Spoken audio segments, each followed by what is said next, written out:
भारत में बेटियों पर बेटों की पैदाइश को तरजीह देने के रुझान बरकरार। भारत में लड़कों के मुकाबले में लड़कियों की तादाद में तो बेहतरी आई है, मगर अब भी ज्यादातर खानदान लड़के को ही तरजीह देते हैं। सर्वे का हिस्सा बनने वाले 80% के करीब अफराद भारतीय हुकूमत के एक ने कहा कि वो अपनी जिंदगी में कम से कम एक बेटे के ख्वाहिशमंद हैं। कौमी खानदानी सेहत सर्वे को भारतीय खानदानों का सबसे तफसीली सर्वे करार दिया जा रहा है। भारत में बेटी के मुकाबले में बेटे को तरजीह देने के पीछे ये रवायती ख्याल मौजूद है कि बेटा खानदान के नाम को आगे बढ़ाता है और बुढ़ापे में वालिदैन का ख्याल रखता है, जबकि बेटियां शादी के बाद ससुराल चली जाती हैं और उनके जहेज पर बहुत ज्यादा खर्चा भी होता है। 2011 में होने वाली आखिरी मर्दमशुमारी के मुताबिक हर 1000 मर्दों के मुकाबले में 940 खवातीन हैं, जबकि हर 1000 लड़कों के मुकाबले में 918 लड़कियों की पैदाइश होती है। ये नया सर्वे 2019 से 2021 के दौरान हुआ,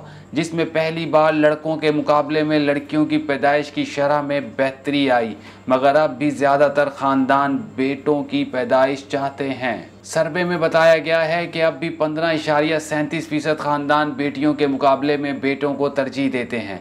ये शरह 2015 से 2016 में लगभग 18% थी। सर्वे के मुताबिक अब भी एक बेटे की ख्वाहिश में मुतअद्दिद जोड़ों की जानिब से बेटियों की पैदाइश का सिलसिला जारी रखा जाता है। दूसरी जानिब सर्वे में ये भी बताया गया है कि बेटों के मुकाबले में ज़्यादा बेटियों के ख्वाहिशमंद ख़ानदानों की तादाद बढ़कर 5.17% हो गई है, जबकि 2015-2016 में 4.96% थी।